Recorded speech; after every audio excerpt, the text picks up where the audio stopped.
Past Papers ASMR Unit 1 Paper 2 June 2014. Question 1a. Using hemoglobin as an example, explain each of the following levels of structural organization of proteins. 1. Primary structure. Well, remember, a protein is a polymer, which means it is made up of many single unit monomers, and each monomer is called an amino acid. So a primary structure of a protein is basically a sequence of amino acids in a polypeptide chain linked together by peptide bonds. The secondary structure of the protein is when these polypeptide chains could fold and form different shapes. Hemoglobin forms these things called alpha helices, which is one or more alpha helix. There's another one called a beta pleated sheet. Now these are usually linked together by hydrogen bonds. Now later down in a tertiary structure, the polypeptides will tend to form a three-dimensional configuration. Now this could have other type of bonds too, and hydrophobic interactions. So you could have ionic, sulfuric, and hydrogen bonds. Now hydrogen bonds are the weakest. So this gives the hemoglobin a globular shape. And you can have outside groups being attached to the hemoglobin. Outside meaning the external is like ions that are external to the molecule. And in this case we actually have an ion attached to it, and this is called a prosthetic group. Prosthetic means like it is external, it doesn't really organically integrate into it, it comes from external source. So that's a tertiary structure. Another example of a tertiary structure is an enzyme, which it folds to form an active site so the substrate can fit into it. The quaternary structure of a protein is when you have multiple tertiary and secondary structures together, and they are usually stabilized by hydrogen and ionic bonds. Hemoglobin itself consists of 4 polypeptide chains linked together, what they call the alpha chains and the beta chains. I'll show you a diagram here. B. With reference to its protein structure, explain how the hemoglobin molecule functions in its essential role. Well, what we know about hemoglobin is that it binds to oxygen to form oxyhemoglobin. So hemoglobin functions to transport oxygen. This would be in the bloodstream, for example through blood capillaries. So it does this by binding an oxygen molecule to each heme group. Remember, that's where the iron molecule is. There are 4 heme groups in the quaternary structure. That means that they could bind up to 4 oxygens per hemoglobin molecule. The protein changes structure when the first oxygen binds to allow more oxygen molecules to bind more readily. This is because the hemoglobin molecule can undergo what you call conformational changes. The protein can change shape slightly when the first oxygen binds to make it easier for each successive oxygen molecule to bind. So they bind a lot faster when the first one is there. C. Figure 1 is a drawing of an electron micrograph of a plant cell. And we could see that this is basically an electron micrograph. And we can see there are 4 labels: A, B, C, and X. What the question is asking us to do is to identify the organelles labeled A, B, and C. Well, A is the mitochondria, and you might think it looks a little funny, but in this case here, you have to imagine that the mitochondrion is cut in a transverse way, not a lengthways, not longitudinally. So this is why the folds look like this. B is the chloroplast. there's no folds really, but there's stacks. These stacks are called grana inside here, and they are a lot bigger than the mitochondria. C is the Golgi apparatus, and you can tell because it looks, it has this globular kind of look, and you can see the vesicles branching out from it. It's also called the Golgi body. So they say calculate the actual maximum length of the organelle labeled X to the nearest micrometer. Show your working. Well, magnification is the length of the image divided by the length of the cell, or the length of the object, or the length of the organelle. In this case here, the length of the organelle, there should be organelle, not cell, because it's not the whole cell we measure it. Will be the length of the image divided by the magnification.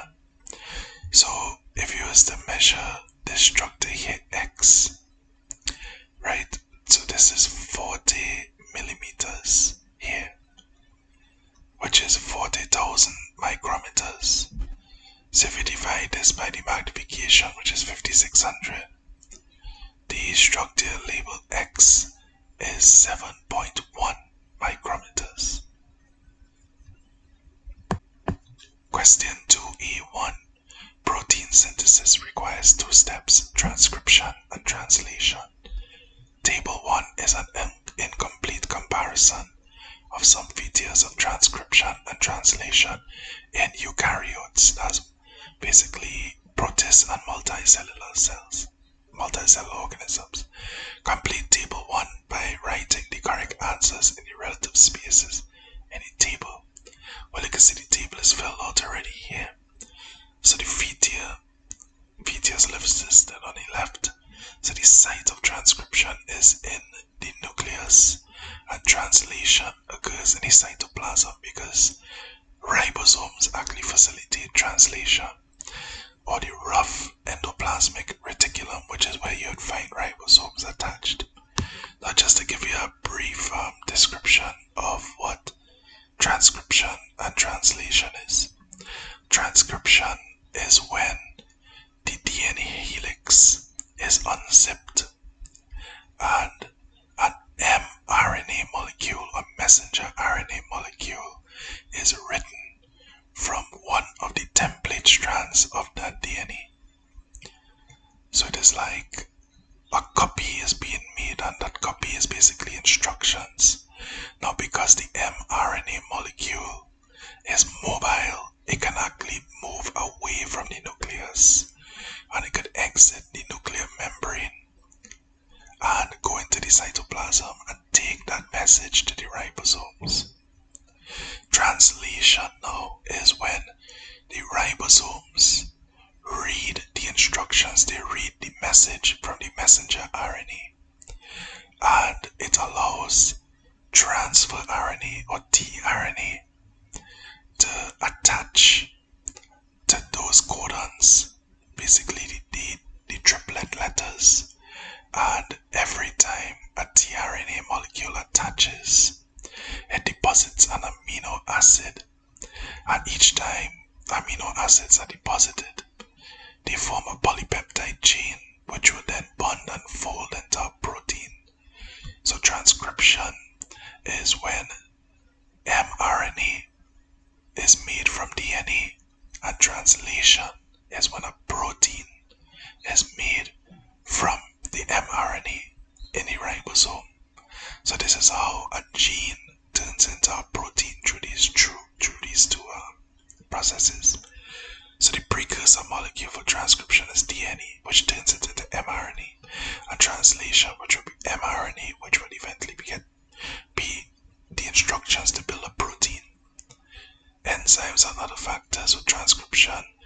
RNA polymerase, which basically means an enzyme that builds an RNA polymer, is what builds the mRNA. Translation. There's other factors here called ribosomal RNA and transfer RNA transferase. That is the enzyme that is being used to allow the tRNA to be signaled to come to the ribosome to build, to deposit deposit the amino acids to build the protein.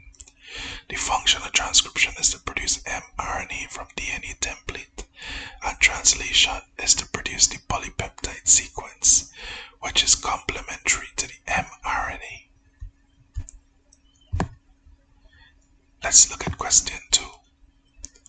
Figure 2 is a diagrammatic representation of the elongation phase of translation. This is basically when they build in all those polypeptide chains and they're getting longer and longer. And the box labeled A in figure 2 sketch a diagrammatic representation of the transfer RNA molecule carrying the next amino acid to be added to the growing polypeptide chain. So what we want to look at is this group here. This will be the one that will be coming next. And this is your answer here already, by the way. But we want to draw a shape similar to this. So this is what is called a codon. And we want to draw the complementary shape to that, which is an anticodon. So if you look at how this is labeled here, and I'll put 1 by this first one here, and this will be 1. You'll see that this little part will fit in here. And this will be 2, and this will be 3. They look kind of like a picket fence with the arrows going up. And so you'll need that to fit somewhere. So this will be, right, the nucleotide 2 and the nucleotide 3. So this is what is called a codon, and this is what is called an anticodon. So what you want to do is you want to draw your transfer RNA molecule, label the anticodon, label the molecule itself, and label the amino acids. So when these amino acids get deposited, they link together and they form a polypeptide chain. Let's look at B. In humans, the A, B, O blood groups are determined by multiple alleles of a single gene. The gene locus, which is basically the position, is usually represented by the symbol I, and the blood genotypes may be represented as follows. So you'll see here, basically, just to tell you, A and B are both dominant. Blood type group O, however, is recessive to A and B. But A and B, you can think of them as having the same strength. So if a person had an A allele and a B allele, they would have a combination of the characteristics of A and B. So they wouldn't be A or B, they would be blood group AB. But if a person had an allele for B and an allele for O, they would have a blood type of B because O is recessive. Briefly explain the nature of the relationships between the alleles in the AB blood group. Remember, I say that they are both dominant, so you call it codominant, so they are codominant. Where both alleles are expressed in the phenotype, neither are dominant to each other. So what you get is a combination of the traits expressed by both. A good example of this would be when you have 2 flowers, and if you have 2 flowers, for example, camellias, and one is red and one is white, the offspring of that would be that they would be red and white, but like probably little spots or stripes. B. In a paternity suit, a female with blood type O has accused a male with blood type B of being the father of a child, but the child has blood type O. Deduce the blood genotype of the accused male, which will prove that he is not the father of the child. Give a brief explanation to justify your answer. Well, if he is not the father, for a child to be blood type O, remember they had to receive an O allele from the mother and an O allele from the father. So, if the father is homozygous for B, which means his genotype is B, he would not have an O allele to give to the child.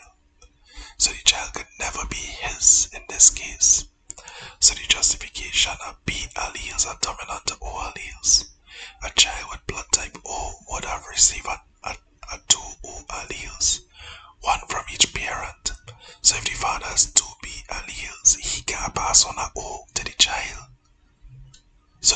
impossible that's not the child. Right, that woman have to look and see if she can find the real father. So if the male parent B2 has blood type B and homozygous, demonstrate the inheritance of blood type O of the child. Use the given symbols and upon its square. So if you look here, the mother is blood type O and the father, this is the real father we're talking about there. He's blood type B. Well, what gonna happen here is the father will have a B allele, but he would also be able to pass on an O to the child. So this first one here, the father will pass down the B allele. So remember there's 4 possibilities, not 4 children there. And the mother will pass on the O, so this child here has blood type B, because B is dominant. It can be the same thing here, the father passed on the B, and the mother passed on the O, blood type B. Father passed on the O, mother passed on the O. This could be blood type O, O. Same thing here. So what's going on? Well, we have, out of these 4 possibilities, out of this ratio, we have 2 that can end up with B and 2 that can end up with O. So we have is a 1-to-1 ratio here. Right? In terms of phenotype.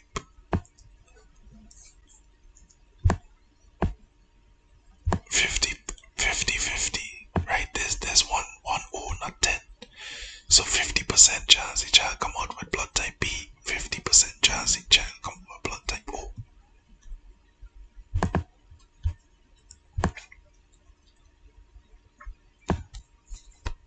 Figure 3 is a micrograph of a cross-section of a seminiferous tubule, and figure 4 shows a part of the tubule. So you can see it here, and here we can see the section, and they have a little part boxed off. So the question here is make a detailed drawing of the region highlighted by box X in figure 4b. So here we can see the drawing and they say detail, so you're going to put a little cellular detail in there. And this is 6 marks. So what you want to have labeled is the germinal epithelium. This is where basically the sperm cells would spring from. Well, the precursors to the sperm cells. Then we have spermatogonium, which is the very primitive form of them. We have primary spermatocytes, secondary spermatocytes, spermatids, and well, spermatozoa, but spermatozoa would be the ones with the flagella attached to them. And we will also see that we have these types of cells here called Sertoli cells. These are also called nurse cells, and what these do is think of them as they provide nutrients for all of these developing cells here. Now, as these cells are developing, they start off as diploid, but by the time they get to secondary spermatocytes and spermatids, they are haploid, because meiosis occurs along this point here. So this is what we want to draw here. So you just have to label it, you don't have to annotate.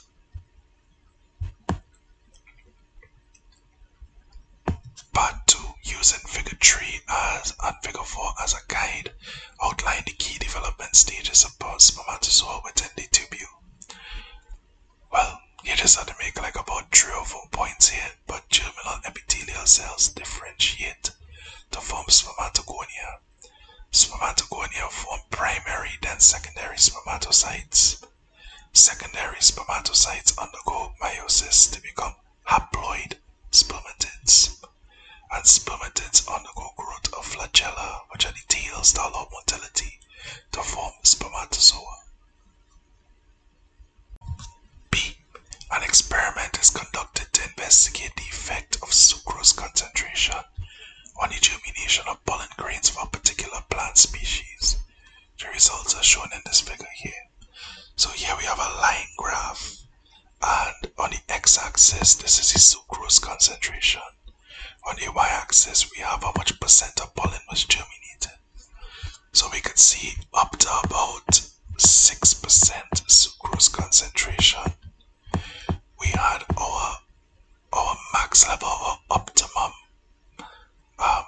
germination rate. But after 6%, what happened here is that it sort of dropped and then it plateaued. So it steadily increased as it trends, it steadily increased.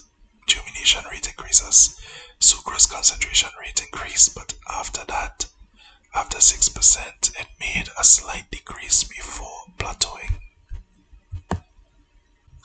Briefly describe the results of this experiment.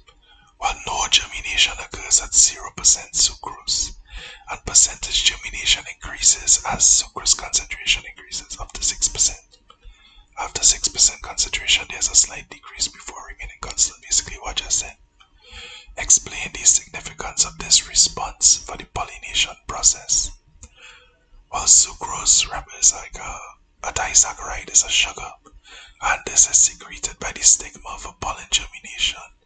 What this would do is it would help nourish the pollen grain, it will help it grow the pollen tube, which then grows through the style to deliver the male nuclei required to fertilize the egg and form the endosperm nucleus.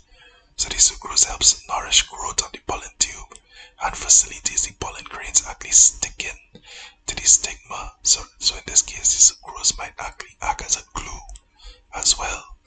So you want to have about 2 hypotheses for this, about 2 explanations.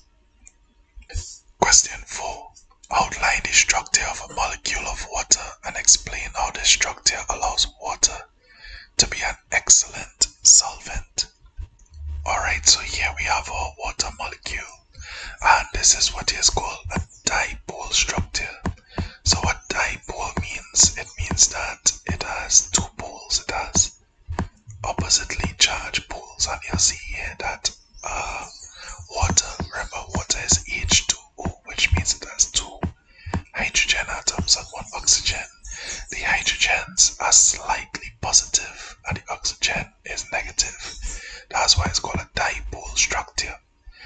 Now you'll notice that the hydrogens are in a certain slanted angle to the oxygen.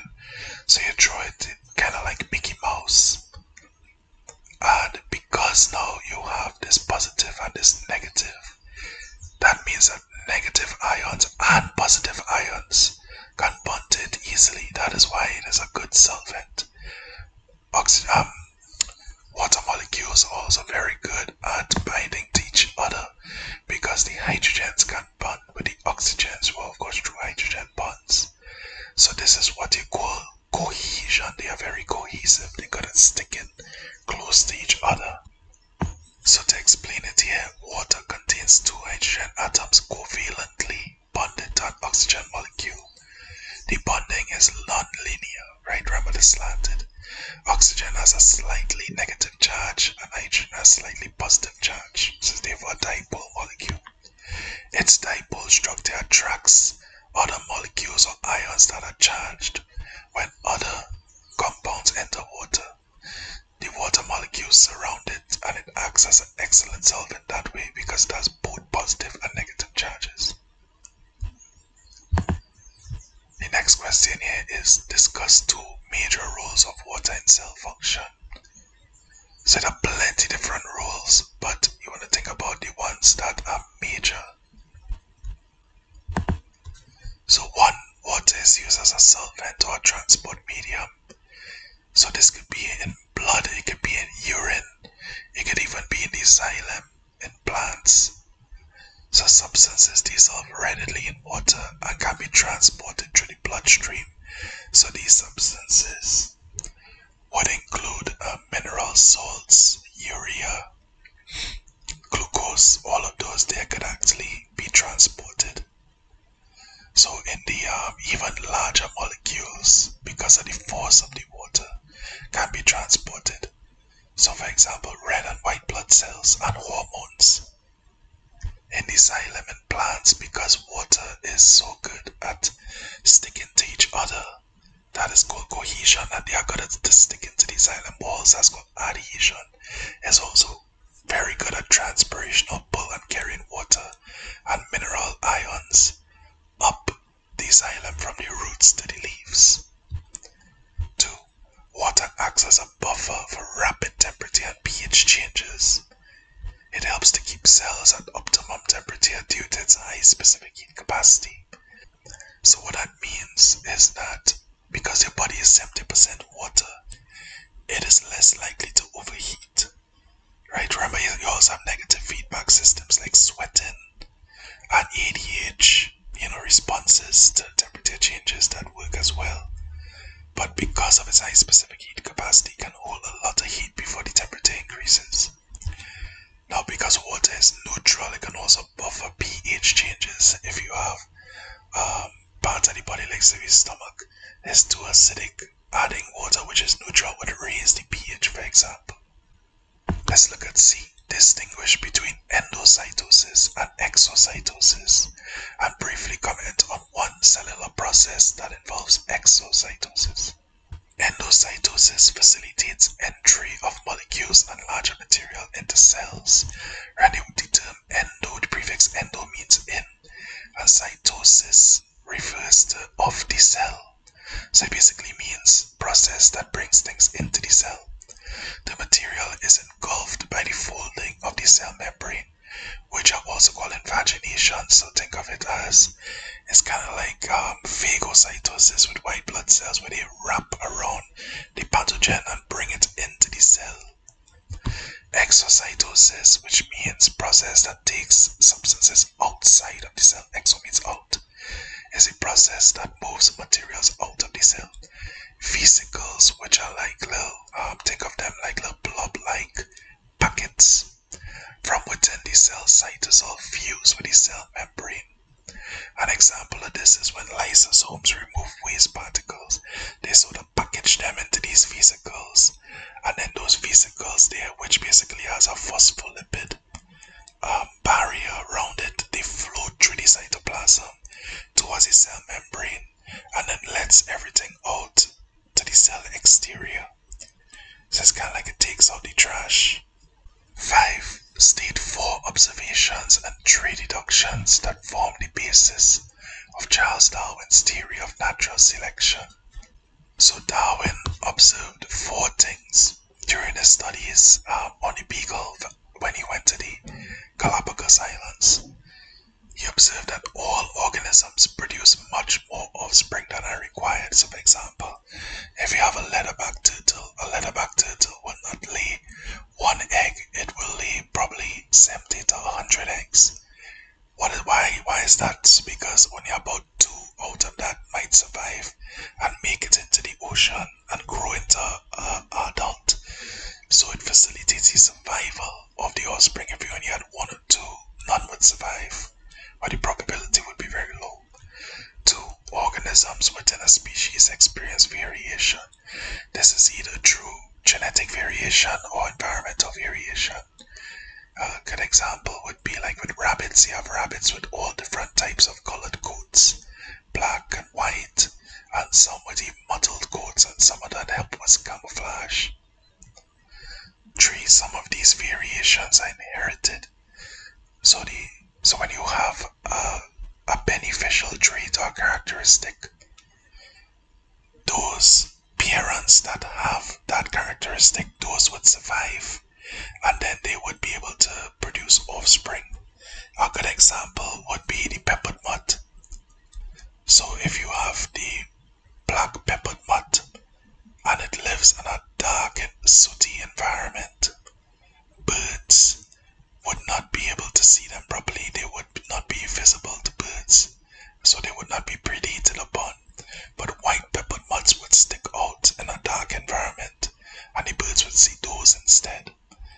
So what you would see, or what you would observe, is a higher population of black peppered mutts than white, because that being black is the beneficial characteristic. And 4. Population numbers tend to be fairly constant or stable over long periods of time. So this is because basically a survival of the fittest. This would happen only the fittest, most stable, best populations at each trophic level. So deductions from Darwin's theory. Among populations and habitats, there's a struggle for existence, or what we call survival of the fittest.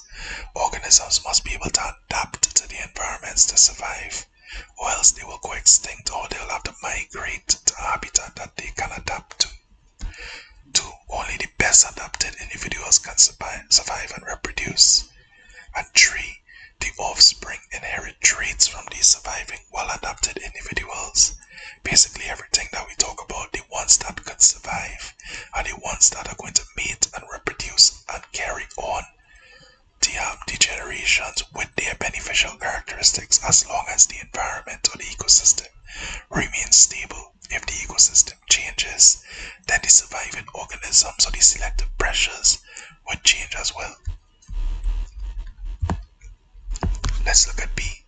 Use the theory of natural selection to explain how a new species can evolve from an existing one by allopatric or geographical speciation.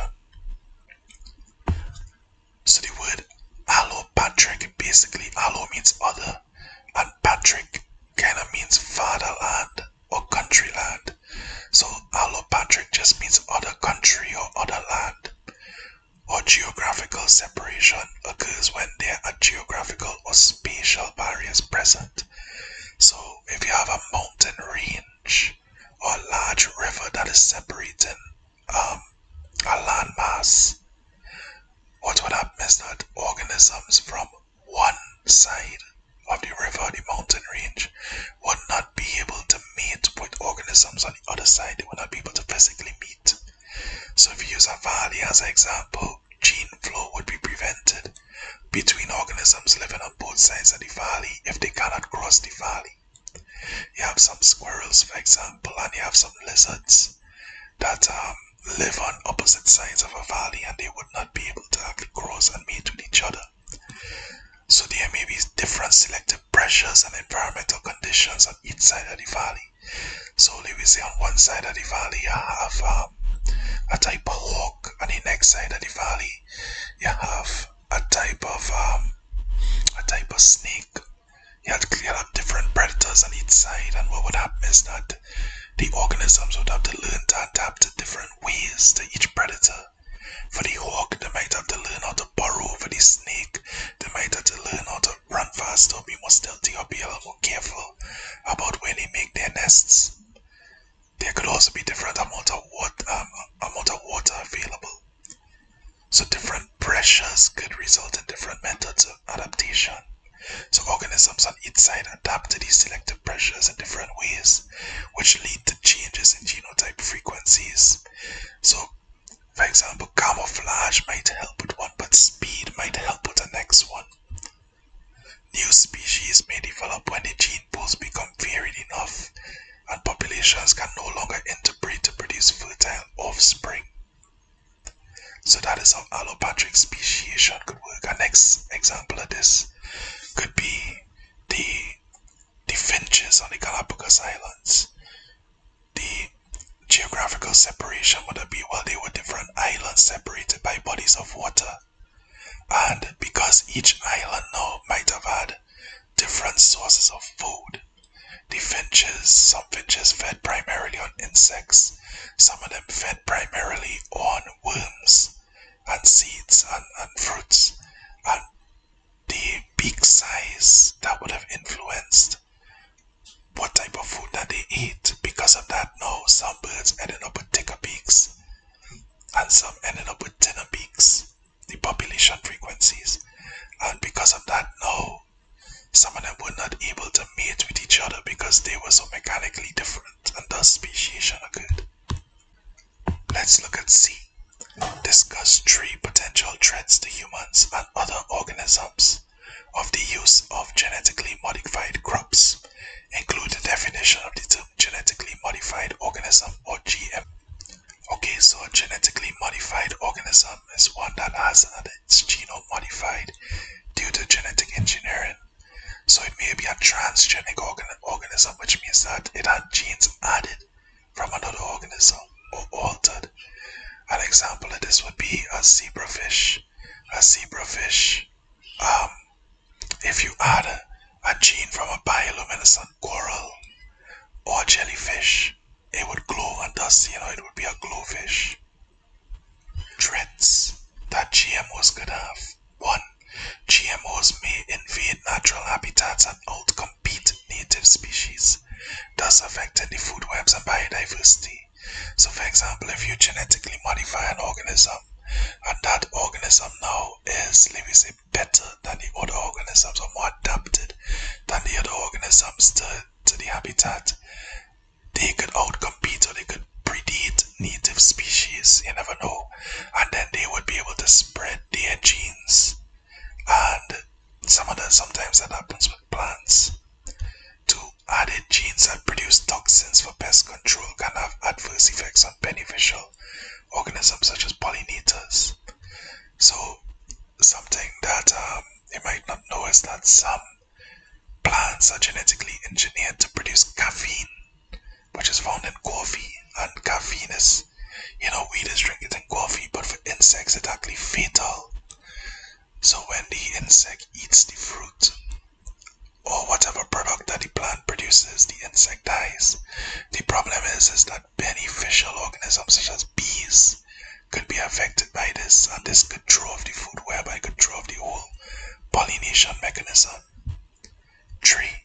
GMO crops may be unsafe for human consumption and may cause allergic reactions. So usually when you genetically modify something, I'll say is usually you are adding a gene from another organism. And a good example of this would be soybeans, GMO soybeans, and they added Brazil nut genes to it. But because more people are allergic to Brazil nuts than soybeans, it had severe allergic reactions with a number of people. Let's look at question 6. 6A1. Explain why vegetative propagation is not considered a form of sexual reproduction. Include in your explanation a brief definition of vegetative propagation. And comment on why vegetative propagation is especially beneficial to agriculturists and horticulturists as people grow flowers. Limit your commentary to 4 main points. So just 4 points you have to make for 4 marks. 1 mark each. So asexual reproduction refers to the production of offspring where only one parent is involved, just one. And because of that, there's no fertilization, there's no gametes involved. So the offspring only receive basically one set of chromosomes, so they are genetically identical to the parent. And if they grow up in the same environment, they will be clones. Vegetative propagation now is where you do this asexual reproduction by using vegetative structures. So like if you use runners, rhizomes, and specialized roots. An example of this would be sugarcane. If you used to cut a stem of sugarcane and plant it in the soil, probably with some rooting hormone, it would actually grow adventitious roots and grow into a whole new crop of sugarcane. So what are some benefits of vegetative propagation? Well, 1, due to the offspring being genetically identical, if that parent has desirable characteristics, so if it's very good at bearing some kind of crop, for example, that means that the desirable characteristics can be retained because there are no mixing of alleles. 2, it can be used to grow seedless varieties of fruits such as seedless bananas, which is, your domestic banana, but also seedless grapes, because seeds are actually a product of fertilization. The ovule turns into a seed. 3, it can be done on a large scale. So in very big greenhouses, for example, since only one parent is needed, there's no need for pollination or anything like that. So methods are relatively inexpensive. Example would be using cuttings, for example for bananas or sugarcane. 4, it allows the ability to combine desirable traits of different crops. For example, this would be grafting, and mangoes are usually grafted, which is how you can have so much different species and so much different combinations. In fact, it has some. You bite into one end, it tastes like a Julie mango. You bite into the next and it tastes like a starch mango, because that's the 2 characteristics from 2 different plants. And about 5th one, it can propagate plants that are difficult to grow via seed germination. So let's look at B1. Give a concise explanation of how combined oral contraceptives work to prevent pregnancy. And B part 2. A young, recently married couple seeks advice at a family planning clinic. The 23-year-old female explains that her last normal menstrual cycle started 2 weeks ago, and they both confirm that they have not engaged in sexual intercourse since then. She would like to begin using combined oral contraceptives, basically the pill, immediately, as she has been advised that there are no medical reasons which prevent her from using this form of contraception. Suggest what advice should be given to the couple about the most appropriate way to use the pill, including the account justification of the advice in relation to the physiological details provided by the couple and your own knowledge of the menstrual cycle. So let me start with one, how the pill works. So B part 1. Oral contraceptives work by changing the body's hormonal balance, basically the estrogen and progesterone levels.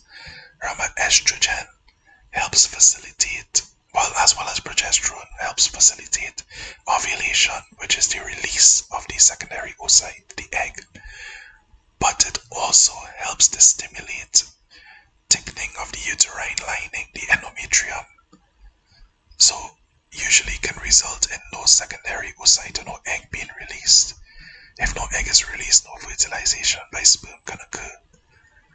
Now, it could also cause cervical mucus to thicken. If you remember what the cervix is the area between the vagina and the uterus. Basically, think of it like the gate into the uterus. So, thickening the cervical mucus is like closing the gate, making entry of sperm difficult. It may also thin the endometrium. So thus you wouldn't have any implantation of a fertilized egg. You wouldn't have any placenta or anything that could be formed. So thus the fertilized egg would just come out during the next menstrual cycle. So now about these people here. So the last time this girl said she ovulated was 2 weeks ago, right?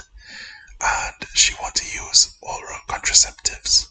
Now the thing about oral contraceptives is that you have to use them every day, and for them to work efficiently, and you usually have to start on day 1 of the menstrual cycle. But the client, since she's 2 weeks in, is likely on day 14 of the menstrual cycle. Now at this point here, this is very close to ovulation. The ovarian follicle has begun developing and maturing and is actually ready to release the secondary oocyte, so you don't want to start taking it now. So oral contraceptives may not stop ovulation at this point, as the best time to begin taking them is the first 5 days near the beginning of the cycle. This would actually try to stop the maturation of the follicle, so the oocyte would not be developed properly and would not release. The contraceptive must be taken consistently every day. Now, if the client don't want to have any children at this point, at least for this month, they could use condoms. But it looks like they want to have children, so of course they wouldn't recommend like a vasectomy or a tubule ligation for them. So